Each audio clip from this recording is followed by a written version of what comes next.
Anyway. Oh, and I went to the Up Summit yesterday. I should mention that. The Up Summit was at Bentonville Airport.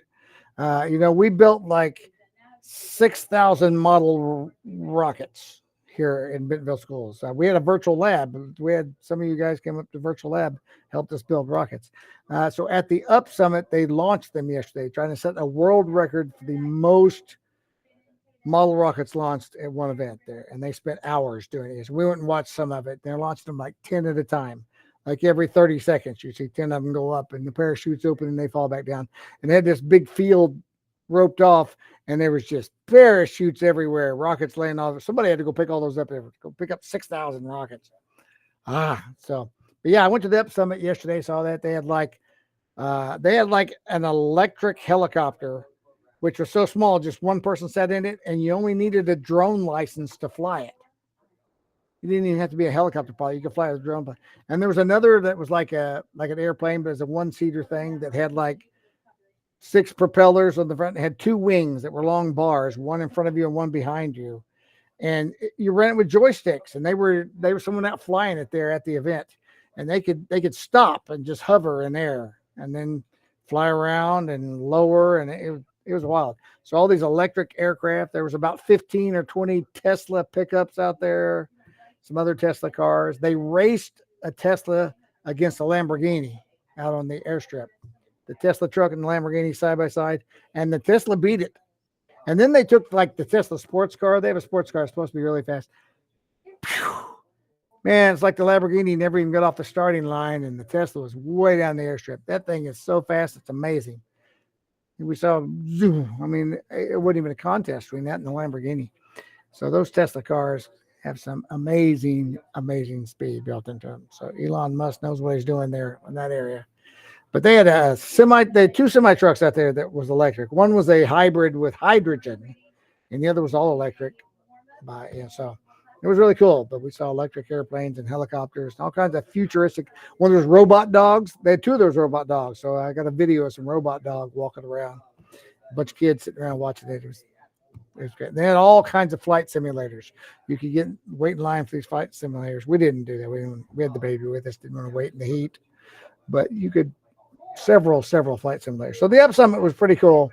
And I guess they got all their rockets launched. I didn't stay to see that. But really neat thing that we hosted here in Northwest Arkansas for like second time or something. I'm not sure. But, all right, let's go look at our lessons.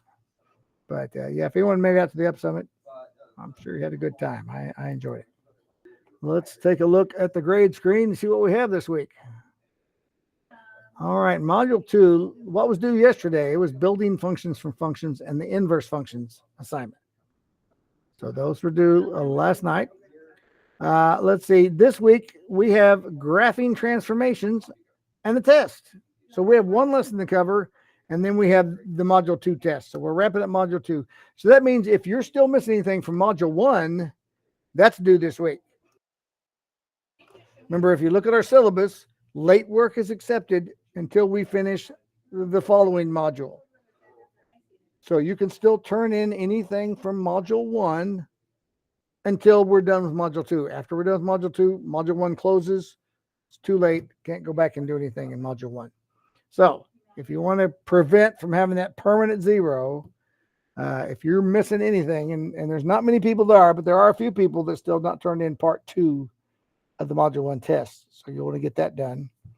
And I think there's someone still hasn't turned in one of the other assignments, but make sure you get to the end. So we're going to look at graphing transformations, and then we'll take a look at the test since we're here. So that's all. So one lesson graphing. I know right now I need to go ahead and open Desmos, because if we're going to look at the graphing lessons, we need to do some graphing. So I encourage you to have Desmos open when you're going through assignments and lessons, so you can generate some graphs. All right, let's take a look and see what graphing transformations has to tell us. An asset for students of this course is to be able to visualize the shape of a graph by seeing its basic shape and using transformations. Now, this is not the first time you've seen transformations. You saw them in Algebra 2. You saw them in Algebra 1. You probably saw them in geometry. I don't know. I haven't taught geometry in about 4 years. So I don't remember how much transformations are in geometry, but transformations is a big part of that. So for example, like the linear function, we know the basic graph is just f of x equals x. That's just a straight line, goes through the origin. It's called the identity function because that is the basic function of linear graph with no transformations. It's the identity function. And so then we know for ax plus b, like mx plus b, that's the slope and the y-intercept, right? And those are all transformations. The slope transforms the graph. The y-intercept transforms the graph. So we think of the a value stretching the line and b vertically shifting the line. Now here's the 6 most common functions. So let's take a look at the 6 most common functions in algebra. The constant function, which is just like y equals 3. It's just a horizontal line at 3, or x equals 2. That's just a constant function. Well, the function would be y equals 3. It wouldn't be an x equal because x equal is not a function. So the constant function is just a number. There's no x. The identity function is f of x equals x, just a linear. Absolute value function, the square root function, the squaring function, which is like a quadratic equation, and the cubic function. So let's look at all of these. We have a little Google Doc that has a graph of what all of these look like. Like I said, the constant function is just like y equals a number. Like this is like y equals 1.5. Identity function is just linear. The squaring function or the quadratic function, it's x squared function right there. Cubic function, cubing, when it have an x to the third, that's the one that points up on the right, down on the left without any transformations. Square root, remember, it does not exist in the negatives because you can't have the square root of a negative number. So the graph of the square root function starts at the origin and just goes in the positive numbers, x and y positive. And then absolute value. So if we graph absolute value, it looks like a V that goes, this part goes y equals x, this part goes y equals negative x. So that's how the graph of the absolute value function. So if you're confused about any of those anytime, you can always, you could make a copy of this. If you wanted to make a copy and keep this in your Google Drive, you can, but that's just all the basic functions that we use most often in algebra. Let's talk about horizontal and vertical shifts. So these transformations are created by adding a constant. Adding a constant. That means adding a number, either to the entire function or just an argument of the function. So we know that the function f of x equals x squared has the point 0, 0. So let's put that on our graph. Y equals x squared. See, it has the point 0, 0. So that's a given. This is just the parent function of a quadratic equation, x squared. If we want to shift the graph up or down, we would change the function to x squared plus c, where c is where the graph is going to intercept the y-axis. So it says, what does it mean? Well, if we say plus c, we can actually do that and add a slider.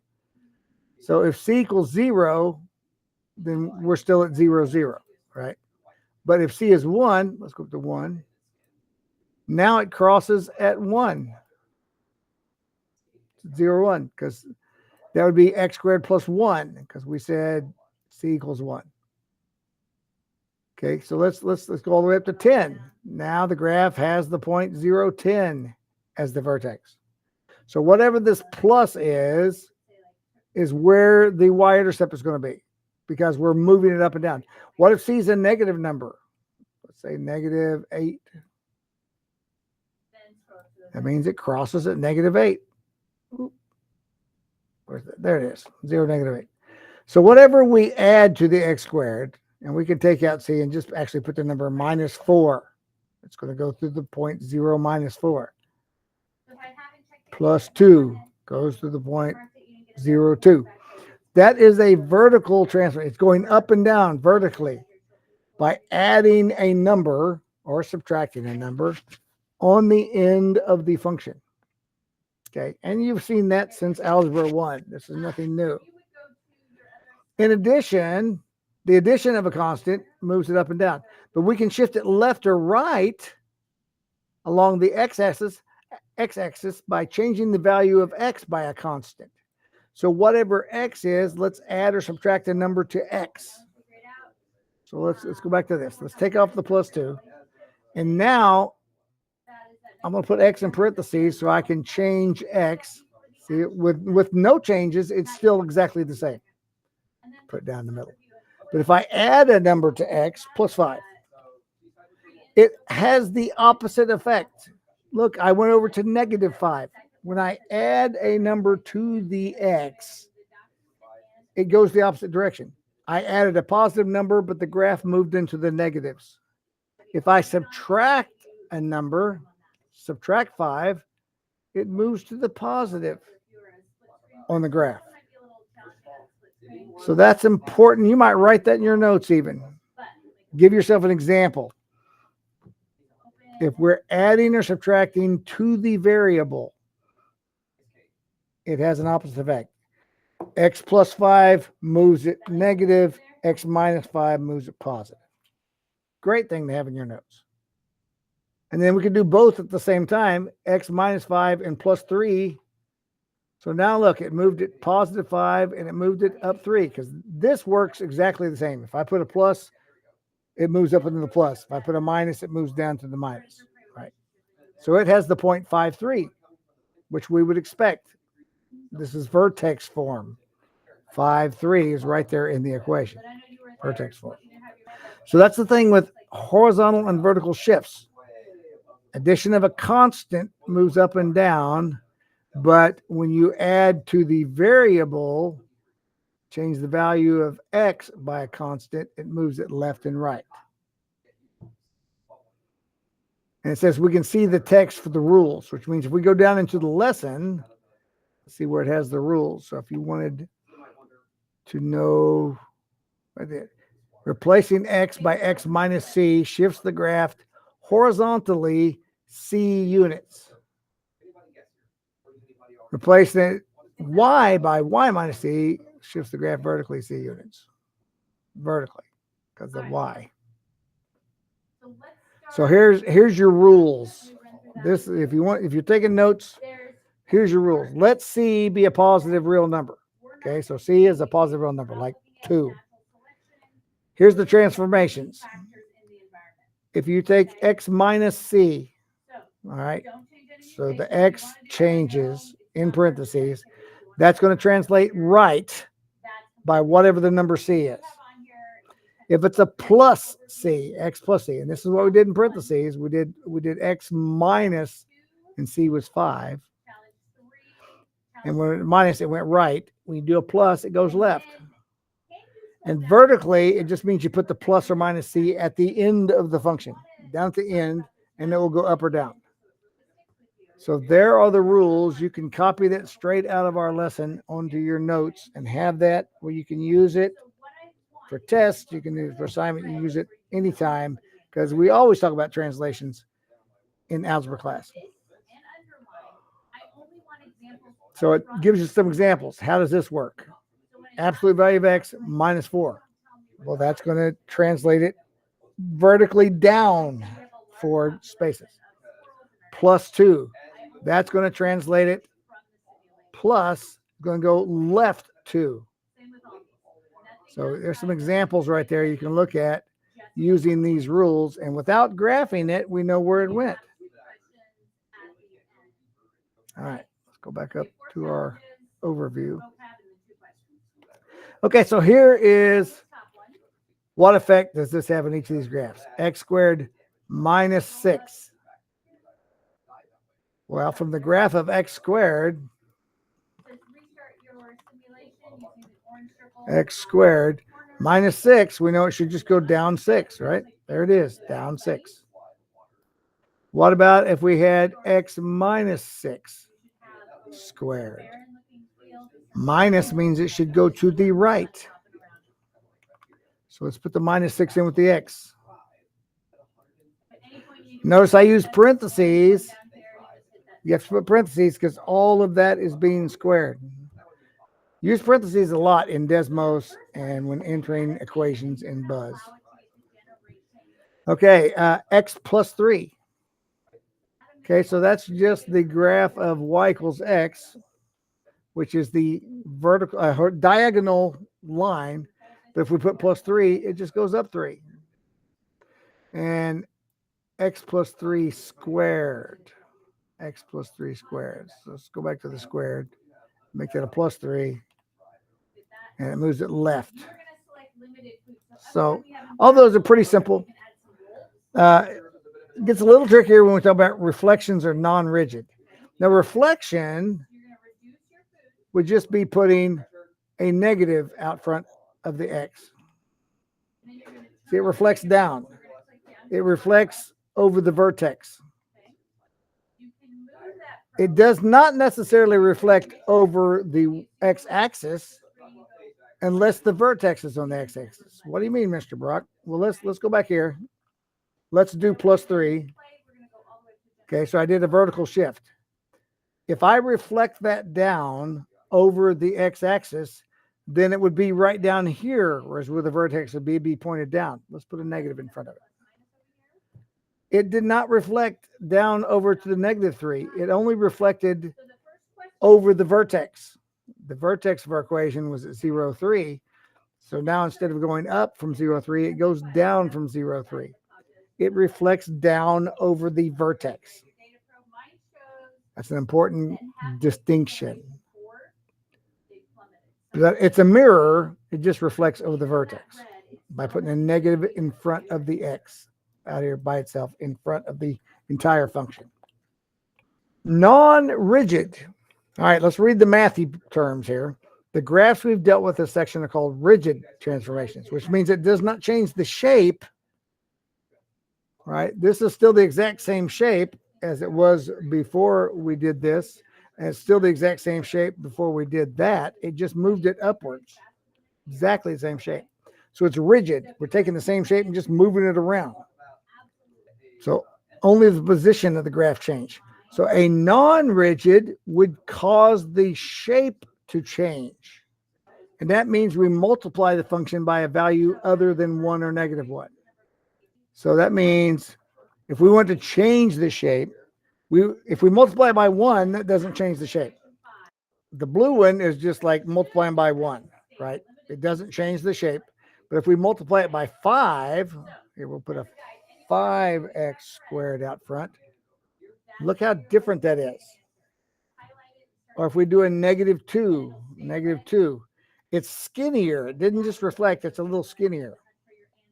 There'd be negative 1. There's negative 2. It's skinnier.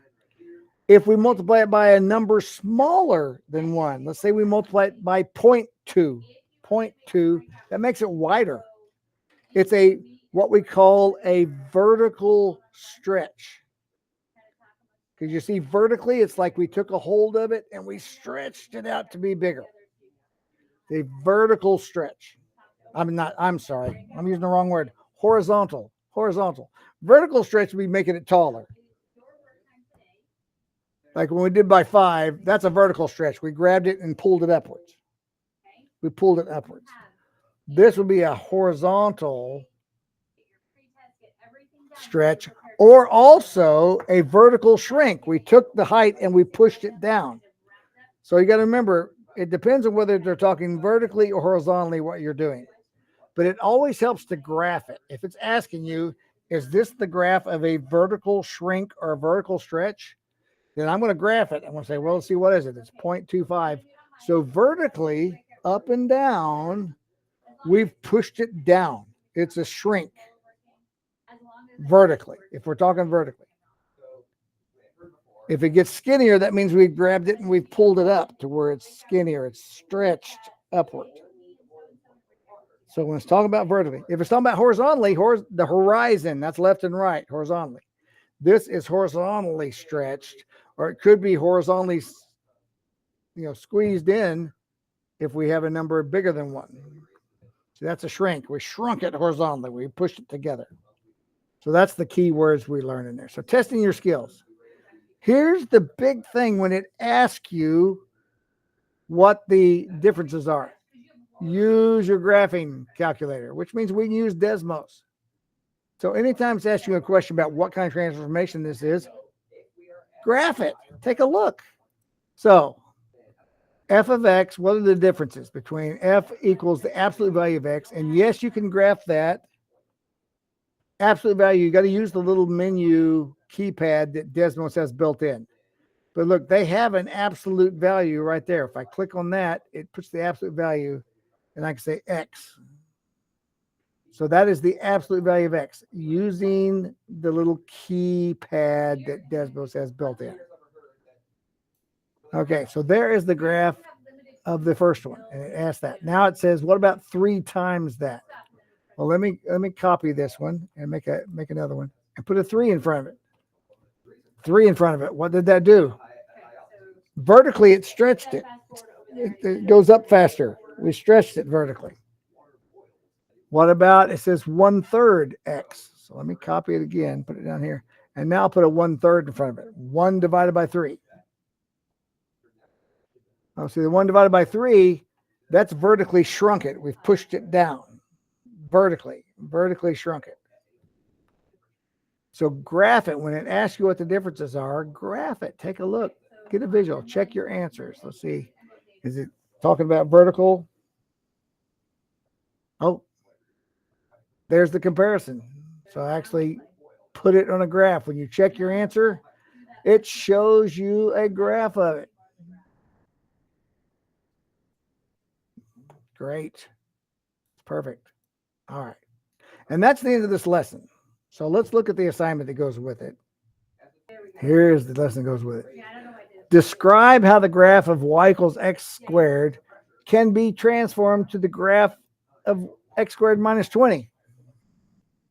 Well, if you don't know and you don't have that in your notes, what putting a minus 20 in the end of it is, then I would go graph that. I would say, okay, so I started with, click, there you go, y equals x squared. And now it's asking about y equals x squared minus 20. So I'll graph that one down. Y equals x squared minus 20. What did it do? So don't make this harder. Graph it. How can y equals x squared be transformed to parentheses x plus 4 parentheses? You have to put the parentheses. Now let's see what happens if I don't put the parentheses. Y equals x plus, that's not plus 4 squared. That sure looks linear. It's not supposed to be linear. It's an x squared equation. But I didn't put the parentheses. If you don't put the parentheses, you get the wrong. Now, what happens when I put the parentheses? X plus 4 in parentheses. Oh, look, that's an entirely different graph. So you have to use the parentheses, because if you don't, it's only squaring the 4. So that's x plus 16. Describe how y equals x squared can be transformed into this graph. Look, there's more than one constant in there. Describe how to transform the graph of f into the graph of g. So graph this one, x squared, and then graph negative of negative x squared. Oh, that's tricky. Y equals negative of negative x squared. What's happening there? Here's a reflection. Here's a reflection. Maybe you can't tell what's going on there. Let's take off one of them. Oh. Y equals. Y, it looks the same, but really it has reflected, because if we put something with it in here, let's say plus 1. Did I do that right? Oh, it turned on. See there, let's say plus 10. We'll make it easy to see.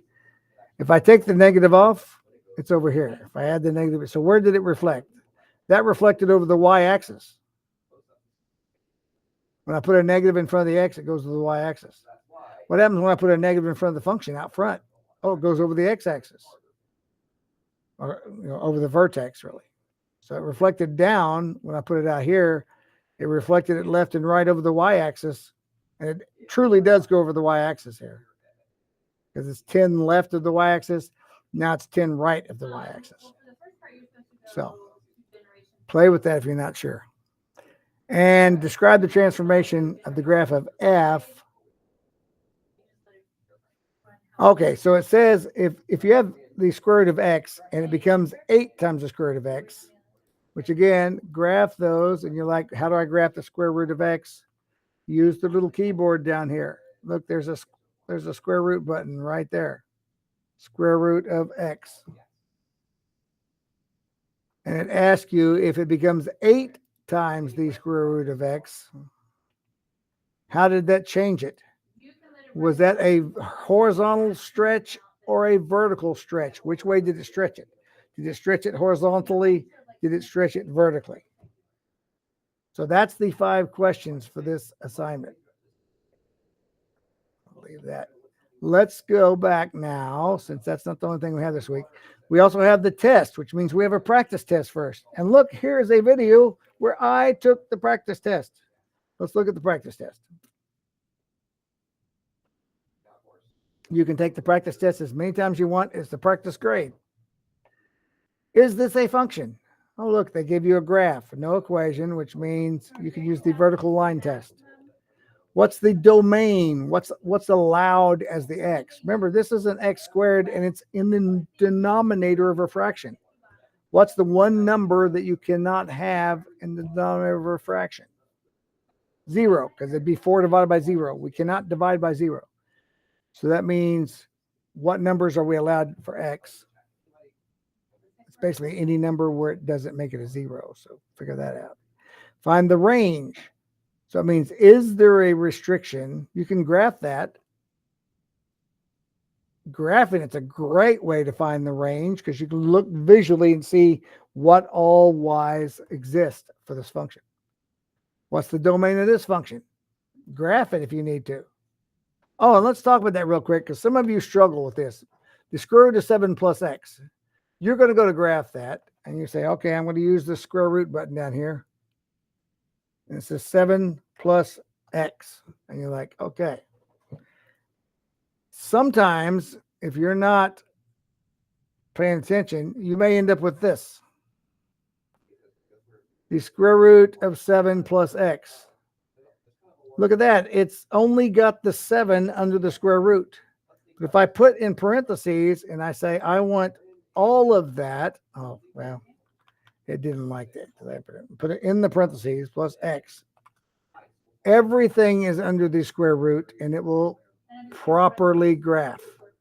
This is how you do it when you write it also in the insert equation button in Buzz. Use the parentheses, and it will keep everything under the square root. Determine when is this increasing, decreasing, or constant. See how many questions you've got. A lot of questions over this whole module. 19, 20. And number 20 is a show your work question. Confirm that f and g are inverses by showing, here's where some of you struggled with the assignment that did this. By showing, you didn't show. You just said, yes, f of g of x equals x, and yes, g of f of x equals x. So they're inverses. But you didn't show it. You just stated it. I am hereby stating that, yes, they both equal x and thereby are inverses. You have to do the math, which means you have to take g of x and substitute it into f, which in this case, in this example, and this may or may not be a problem, if I insert equation, f of g of x equals, f of x is x to the third plus 4, but I'm substituting this into it. So I have to use parentheses, and I want the third root. So I'm going to go down here to the y root x thing. And the root is 3. And the x is x minus 4. Now here's one of those to look. Only the x is into the square root because I did not put it in parentheses. If I put it in parentheses,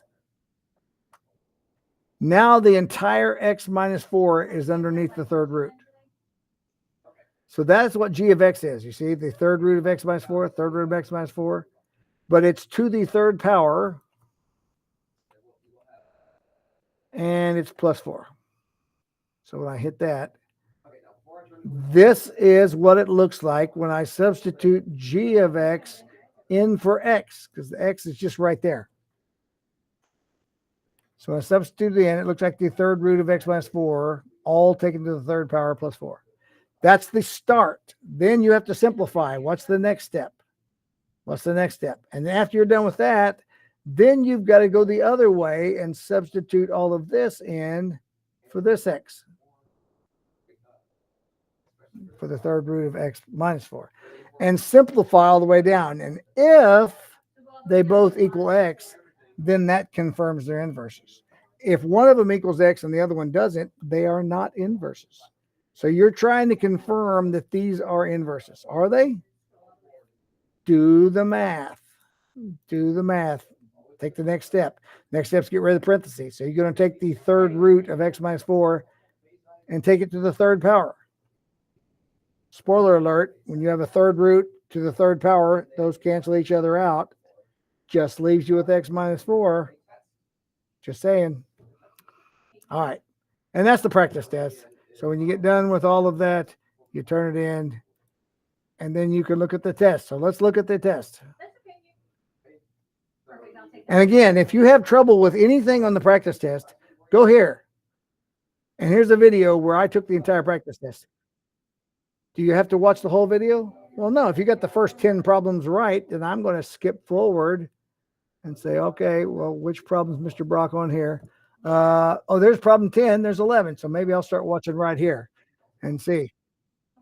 So I'll start right there, and I'll just look at the problems I need to watch. But here's the entire practice test, all 20 problems right here. So you can see the entire practice test. Oh, what I put at the end of that one? I always put something funny at the end. If anyone watches my videos to the end, then you'll see a lot of times I do something funny at the end. I'm just looking to see what I did. I'm just kidding. Okay, I don't know. I'm not going to watch the rest of that. Don't want to spoil it. I tried to do something goofy just for 30 seconds at the end. All right, let's look at the actual test. Is this a function? What's the domain? What's the range? Notice it looks a lot like the practice test. When is this increasing, decreasing, and constant? What is the local maximum and local minimum? And looks like there's more than one local minimum. Is this even, odd, or neither one? Remember, you have to substitute negative x and then simplify it and see. F plus g, you got to add those together. F times g, you multiply those together. F of g of x, so you got to substitute this into that one. What's the inverse? What's the inverse of this one? What's the inverse of this one? Is this 1 to 1? 1 to 1. Remember, 1 to 1 means every x only has one y and every y only has one x. How can this be transformed? How can you transform x squared into x squared minus 12? That's from this lesson. How can this be transformed? How can this be transformed? How do you transform this one to be this one on a graph? Okay, so there are 20 questions, but you have 2 that you have to do the work. This is one of those where we did last week, where it's talked about find f and x so that when you substitute g into f, this is what you end up with. That's what you end up with. And this is another one showing you have to substitute both ways and simplify to get that to x. So there it is. That is the actual test. So you have seen the test now. You know what it looks like. That's what we have this week. We have the one assignment and then the test, which means you have a practice test that you can use for your advantage to look and see, what do I know, what I need to go study before I take the test that counts. So, all right, if you got questions, I'll be here. Class has still got almost an hour, so you could probably get a good start on this week's assignment and maybe most of the practice test before your next class comes. So if anyone needs any help, I'm hanging around. This is an A day, a Friday. So I'll be here Wednesday and Friday. So if anyone's grade is below 70, I'll see you then if you just want to come to class with questions. And yes, you can ask questions about the test. I won't give you the answer necessarily, but I will help you understand. to where you can find the answer on your own. So, all right, guys, have a great week. I'm here till class ends.